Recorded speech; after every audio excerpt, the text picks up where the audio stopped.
у нас что-то здесь зарождается, и потом, значит, это идет как эстафета. Вот нам было очень приятно, что вчера, например, пришли и провели ифтар наши активисты, которые уже у нас там 5-6 лет, да, и вот они собираются, и каждый год для нас организовали ифтар вчера.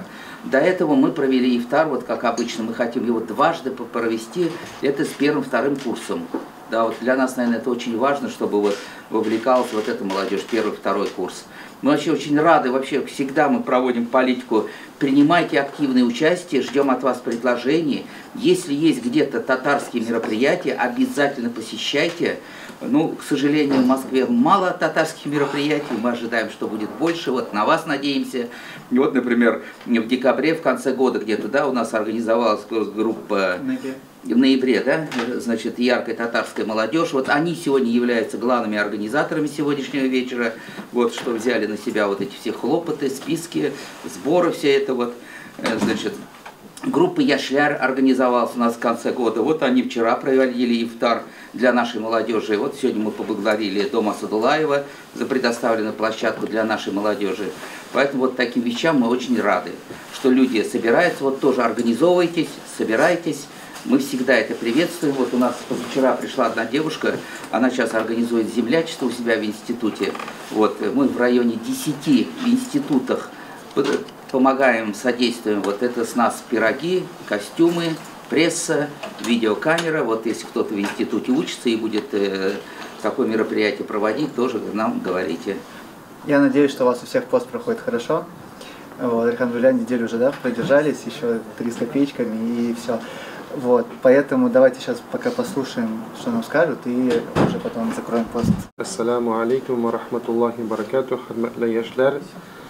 Аллах Раббул Айза ашбу жиылышларыбыздан файдалы мубарак жиылышларын буларга насип әйләсен.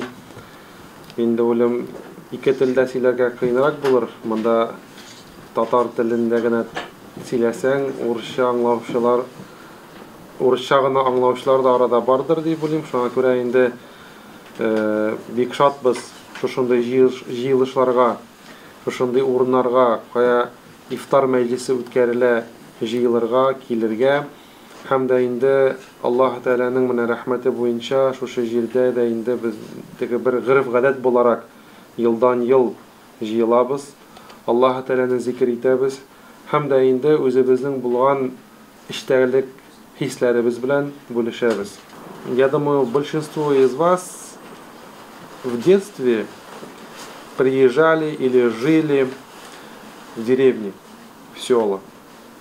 И тогда мы как подросли, у нас все это традиционно, мы даже, возможно, не понимали многие моменты, но традиционно в нас было заложено именно нашими предками, нашими бабушками, дедушками о том, что нужно почитать свои корни, что нужно уважать, когда идет призыв муаззина, говорится азан. Я даже вот до сих пор помню, когда мне было лет 6-7, наверное, я на велосипеде останавливался, слушал, когда проходил азан в течение вот этих 2 минут, и потом, делая дуа, дальше ехал. То есть говорили наши старшие родители, что нужно почитать, даже когда идет азан. И вот это почтение, это есть благость, которая дает Всевышний Творец, Всевышний Аллах. И вот с детства вот это было заложено. И на сегодняшний день, альхамдулилля, все мы выросли, создали семьи. С каждым годом, мы знаем, без остановки двигается этот мир. Он все идет вперед. Мы взрослеем, хотя наше внутреннее состояние, наша душа, она в том же состоянии молодости, и никто не скажет, что он состарился, он такой же молодой, как и был тогда, 10-15 лет тому назад. Мы просто становимся мудрее, опытнее. И хвала Всевышнему Аллаху, то, что на сегодняшний день мы являемся представителями ислама, мы являемся мусульманами. Ведь самые важные, что есть в этом мире, это нахождение пути, осознание того, что ты являешься рабом Всевышнего Творца, который тебя сотворил, и ты являешься представителем той религии, которая несет в себе единобожие. Наверное, понятие в современном мире, когда мы окружены множеством информации, когда вокруг нас пролетает какая-то реклама, какие-то слова, призыв к чему-то, но в нашем сердце, в нашей душе, внутри нас именно горит тот очаг религии ислама, и мы говорим «Ля иляха илля Мухаммаду Расулуллах», что означает «нет Бога кроме Аллаха», и Мухаммад является его посланником. Но на этом не останавливаемся. Мы стараемся совершенствовать свой нрав, стараемся углубляться в своих познаниях, в религии, чему-то учимся, где-то что-то слышим, где-то что-то новое для нас, интересное, стараемся меняться. У кого-то получается, у кого-то это очень легко, кому-то очень тяжело отказываться от грехов, отказываться от каких-то компаний, от каких-то собраний, даже можно сказать, которые влекут к греху, но большинство из нас, сидящих здесь, с каждым годом, с каждым днем все лучше и качественнее идут на пути к Всевышнему Аллаху. И это чувствуется. И это чувствуется даже в тех группах, в которых присутствуем все мы, которые здесь находимся. Это чувствуется, когда проводят мероприятия, подобные именно лечению ребенку, когда здесь молодые пары, молодые люди встретились, потом создали семью, и вот у них родился ребенок, и они по канонам религии хотят, чтобы был прозвучен азан, чтобы дома было именно лечение. И вот знаете, и именно это та миссия, именно это то, с чем пришел пророк Мухаммад, саллаллаху алейхи вассалям, чтобы хотя бы один человек нашел путь достижения довольства Всевышнего Аллаха, и чтобы он мог достичь рая. Ведь мы знаем, читаем, слушаем в проповедях, и хвала Всевышнему Аллаху, на сегодняшний день очень много информации, очень много проповедников и источников, где мы можем просто открыть телефон, включить какую-то видеозапись или прочитать какую-то новостную ленту, которая содержит некие аяты Корана, изречения пророка Мухаммада, саллаллаху алейхи вассалям, и начать жить именно тем ритмом, который задает нам религия ислам. И ведь пророк Мухаммад, мир ему благословение, именно был послан в то время, когда люди уже погрязли в грехах. Когда грехи уже настолько уже вышли из домов, то что женщина, она была в качестве некой разменной монеты, которой расплачивался отец, муж. Из-за долга отдавали в рабство. Люди вынуждены были продавать свою жизнь, которые брали баснословные проценты, и поколениями, внуками они жили в этом рабстве. То есть люди все больше и больше беднели. И настолько распространилась эта алчность, воровство, убийство, то, что дошло до того, то, что вошло в обычаи среди арабского народа того времени, мы называем это времена джахилии, до распространения ислама пророка Мухаммада, саллаллаху алейхи в качестве пророка, то, что они начали просто заживо закапывать новорожденных дочерей. Представляете, вот настолько была глупые и невежественные обычаи, то, что люди начали избавляться от продолжительности своего рода. Просто из-за того, что это была девочка, а не мальчик. И это для них было как будто каким-то трауром, потому что это было в обычае того народа. И, конечно же, когда невежество проникает в обычаи, и люди начинают следовать этим невежественным обычаям, распространяется смута, и люди утопают в грехах. И нужен тот, что спасет эти души. Ведь когда сподвижники, они брали в руки меч, хотели избавиться от пророка Мухаммада, мир ему благословение, но по пути к пророку, мир ему благословение, они, услышав аят Корана, со слезами на глазах приходили к пророку, которого только-только, от которого хотели избавить мир, от которого хотели избавить своих близких родственников, они говорили: «Я Расулуллах, ашхаду алла иляха илляллаху, ашхаду анна Мухаммадан абдуху ва расулюху». Они со слезами на глазах говорили: почему я раньше не уверовал, почему вас раньше не было, почему вот только-только нам пришла эта истина. И, конечно же, да, хвала Всевышнему, то, что на сегодняшний день у нас есть уникальная возможность вот сейчас, не оставляя на завтрашние дни, быть мусульманином, просто жить в религии ислам. Ведь живя в этой религии, человек ничего не теряет абсолютно, а наоборот улучшает свою жизнь, улучшает свое здоровье. Ведь пророк Мухаммад, саллаллаху алейхи вассалям, что говорит? Суму тасиху. Это, возможно, самые короткие его слова. Держите пост и будете здоровы. То есть в посте спрятано здоровье человека. Если человек будет держать пост, как бы ему не было тяжело, какие бы там ни были причины, он на работе, на учебе, у него там какая-то болезнь или еще что-то, что его все время подталкивает пропускать пост, но он, взяв себя в руки, сломав свой нафс, свое эго, победив Иблиса, шайтана, он ради Всевышнего Аллаха держит пост.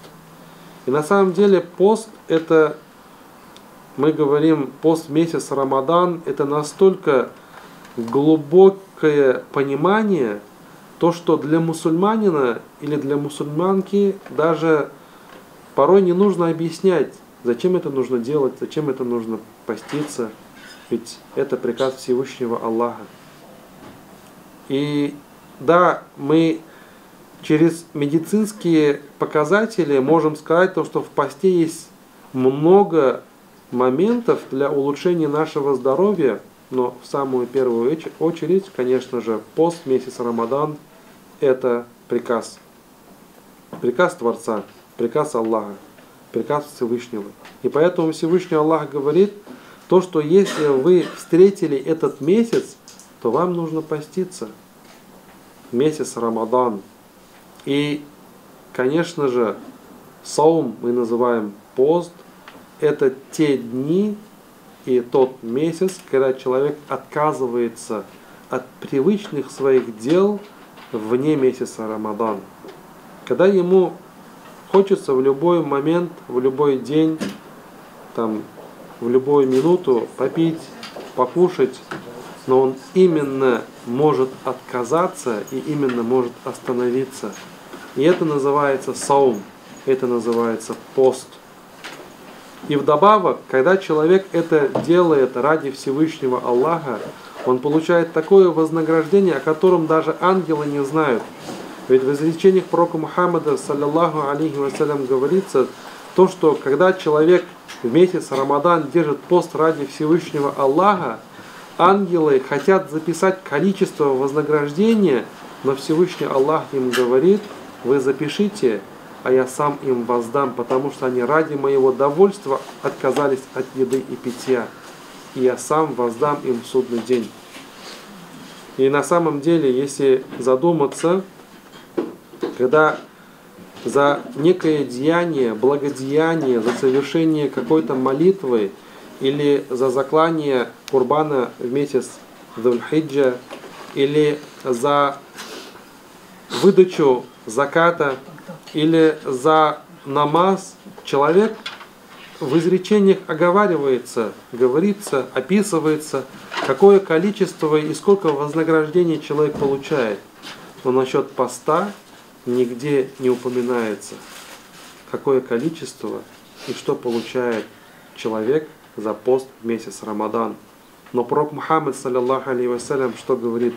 Если бы люди из моей уммы, из моей общины знали, какое вознаграждение ожидает их за пост в месяц Рамадан, они хотели бы, чтобы этот пост продолжался в течение всего года. То есть без остановки в течение всей жизни.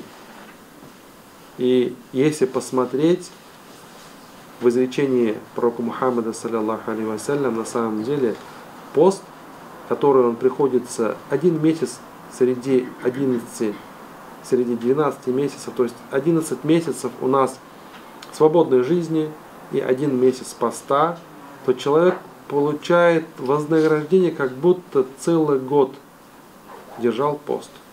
Как будто, если он из года в год, без пропуска, каждый год держит пост, он подчиняется Всевышнему Творцу. Ведь что говорит пророк Мухаммад, саллиллаху алейхи вассалям? От Рамадана до Рамадана прощаются грехи. И, конечно же, пост, месяц Рамадан и вообще весь месяц, он направлен на то, чтобы в конце месяца человек, мусульманин, мусульманка, она вышла или вышел с месяца Рамадан полностью очистившимся от грехов.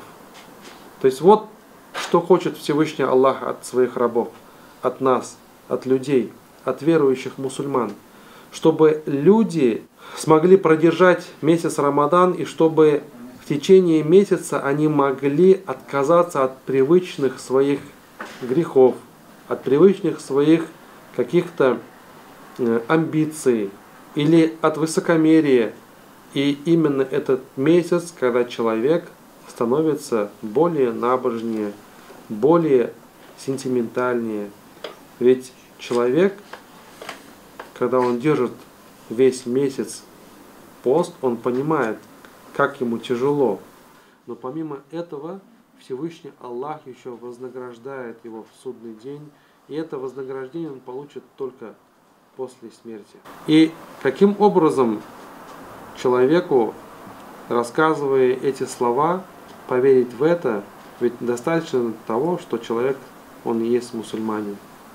Он есть мусульманка. Он есть мусульманин, она есть мусульманка.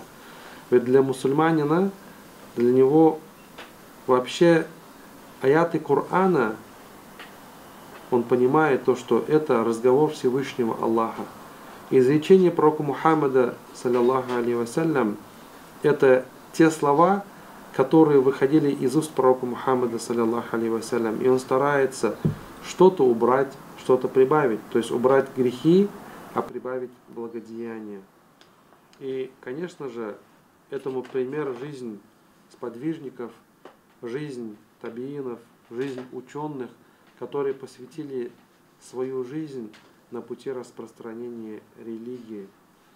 И вот месяц Рамадан, о нем можно очень много рассказывать. И вы, конечно же, тоже очень много слышите аяты Корана, изречения пророка Мухаммада, саллиллаху алейхи вассалям, поучительные истории. И, конечно же, месяц Рамадан – это тот месяц, когда человек переосмысливает свою жизнь. Ведь в этом месяце спрятана одна ночь, которая лучше 1000 месяцев, говорит Всевышний Аллах в Коране. И вот, знаете, на своем собственном примере я могу вам сказать, когда говоришь людям то, что есть одна ночь, которая превосходит 1000 месяцев, и она спрятана всего лишь в последних 10 ночах месяца Рамадан, тут как тут включается нафс, и люди говорят, это же тяжело, всю ночь быть в бдении, завтра на работу, тем более целый день поститься.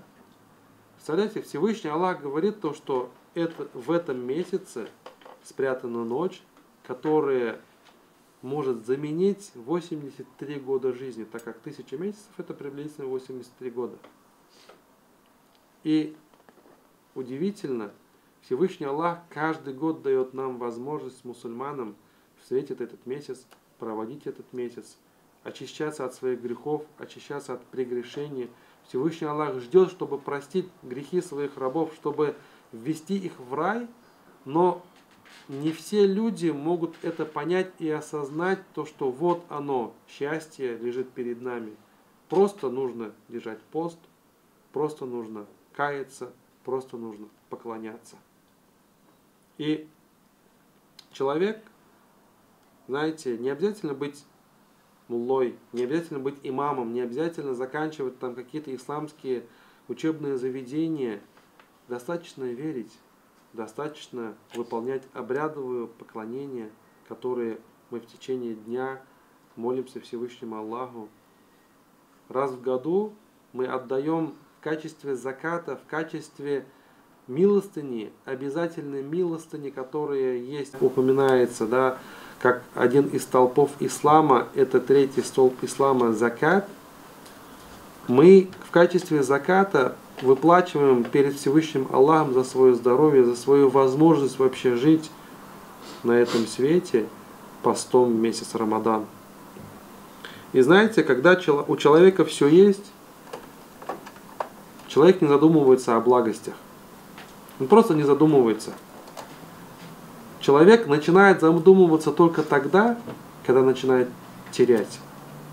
Когда теряется здоровье, когда человек начинает взрослеть, начинает терять свое время, начинает вспоминать свою молодость, когда ему в молодости было хорошо, удобно, комфортно, но он свою молодость прожил впустую, и теперь вот на старостях лет он начинает каяться, он начинает оправдываться, что если бы он вернулся в молодость, то, возможно, он бы продержал, возможно, бы и постился, возможно, бы и на намаз встал, но сейчас и колени не те, и уже умственные способности не те, и как бы хочется держать пост, но организм не позволяет, там уже букет болезней. Он хочет как-то оправдаться, но что говорит пророк Мухаммад, саллаллаху алейхи вассалям, ни один человек не сдвинется, пока не отчитается перед своим Создателем, перед Господом, перед Аллахом, не ответит на 4 вопроса, и среди этих 4 вопросов это как он провел свою молодость. То есть он будет отвечать за свою жизнь, там есть это.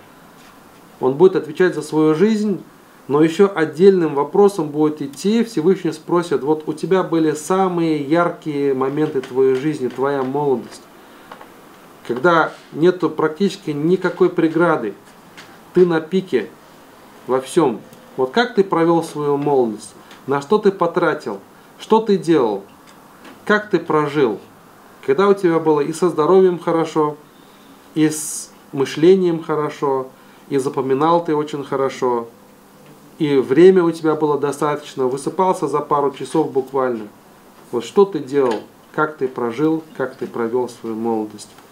И каждый человек, конечно же, за это будет отвечать. И еще раз повторюсь, в Коране Всевышний Аллах, обращаясь к верующим отдельной строкой, все время обращается «Я айюхаль му'минун». То есть он говорит: «О вы, те, которые уверовали». О, те, которые уверовали. То есть после этих слов Всевышний Аллах либо приказывает, либо остерегает. Вот откажитесь от этого, сторонитесь этого, делайте это. То есть все время обращается, говорит: «Я айюхалладина аману». О вы, которые уверовали. Означает это то, что те слова, которые пишутся в Коране, кроме верующих, никто в них не поверит. Ни атеисты, ни безбожники. То есть для них слова Корана, слова аятов — это пустое место. И в Коране Всевышний Аллах говорит о лицемерах, которые среди мусульман себя позицируют как бы мусульманами, но говорят в Коране, Всевышний Аллах говорит, но они потом говорят: мы с мусульманами просто так, мы с ними забавляемся просто так. На самом деле, говорит, они неверующие. То есть уже во времена пророка Мухаммада, саллаллаху алейхи вассалям, была категория лицемеров, двуличных людей, которые в мечети были мусульманами, вне мечети были неверующими. И это очень опасно, конечно же.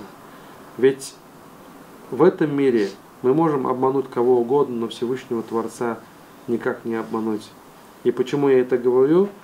то, что в Коране Всевышний Аллах говорит: «О вы, которые уверовали», обращаясь к мусульманам, чтобы мы не забывали, что мы мусульмане, что нас ждет большая жизнь, вечное пребывание в раю. То, что этот мир, он временный. Временно ты поживешь, кому сколько отделено, и никто не знает, и никто не может ни купить, ни докупить. Допустим, ему сказали: у тебя жизнь 50 лет, он не может сказать: вот я еще хочу там пару сотен тысяч добавить, можно я, пожалуйста, еще 55, хотя бы там 60 лет поживу? Никто не знает. Нет такой суммы, нет таких денег, нет такой платы, за которую человек может купить или продлить себе жизнь.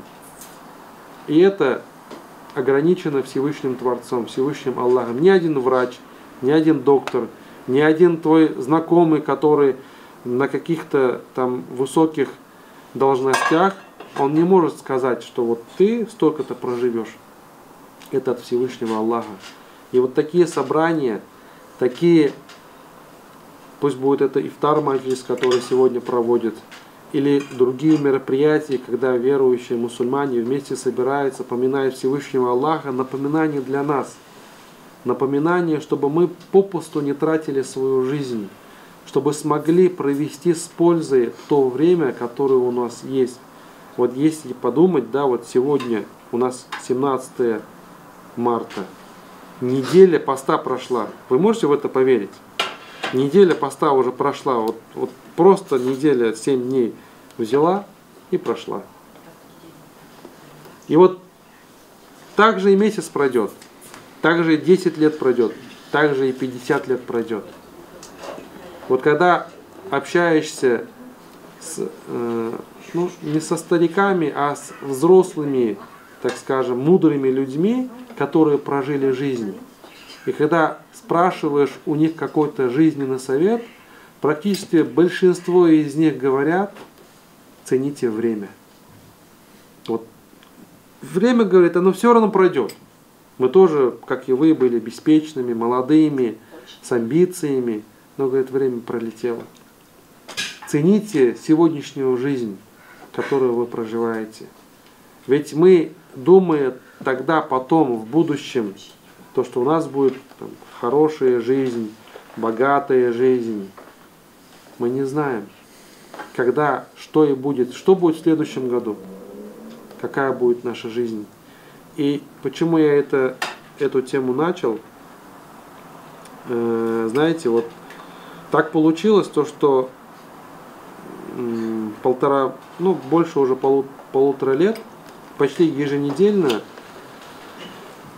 я совместно с муфти Московской области Дауд Хазратом объезжаем госпитали имени Вишневского по Москве и Московской области.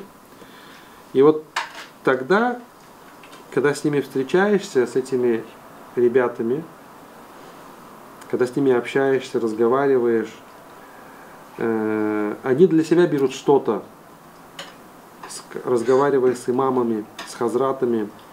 Но лично я для себя беру очень большую пользу, когда выхожу со стен госпиталя, в первую очередь с благодарностью Всевышнему Аллаху говорю: альхамдулилля, у меня все хорошо, у меня все в порядке. Оказывается, у меня все на высшем уровне по сравнению с тем, что там видят некоторые люди. И начинаешь ценить просто-напросто жизнь, когда общаешься с людьми, у которых на самом деле есть и тяжелые испытания, которым Всевышний Аллах дал на сегодняшний день. Не каждый выдержит такое испытание. Поэтому, альхамдулилля, то, что вот у вас есть такая возможность, то, что есть такие активные молодые люди среди юношей, девушек.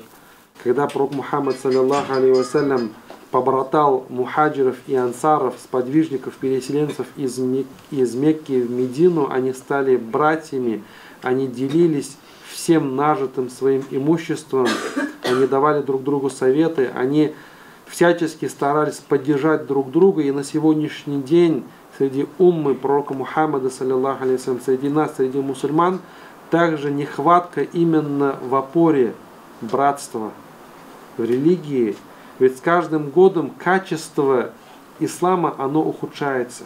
Не ислам ухудшается, а качество мусульман, которые придерживаются религии.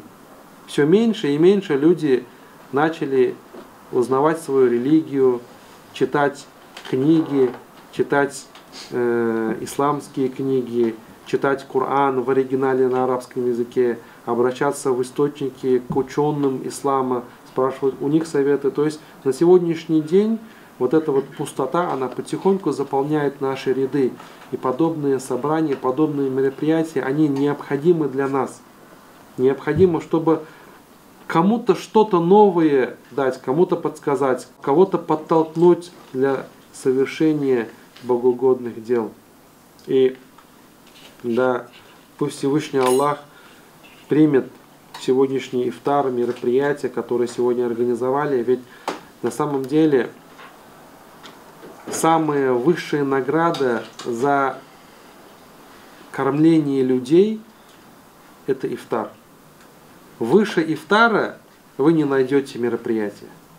Вот что бы ни проводили, какое бы мероприятие ни проводили, там Курбан Маджлис, там годовщину какую-то, чтение Корана дома, просто собраться на какой-то юбилей, почитать Коран, квартиру купили, пригласили имама, накрыли на стол, позвали гостей.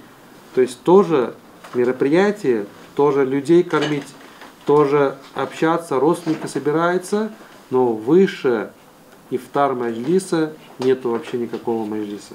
Потому что пророк Мухаммад, саллаллаху алейхи вассалям, тот человек, говорит, тот человек, который накормил постящегося, он получает вознаграждение, ничуть не уменьшая от постящегося столько же. То есть, если ты накормил 20 человек, получается, как будто вот в этот день ты получил вознаграждение, как за 21 день месяца Рамадан. И от постящегося ничуть не уменьшается. Такое стимулирование было у пророка Мухаммада, саллаллаху алейхи вассалям, и среди сподвижников.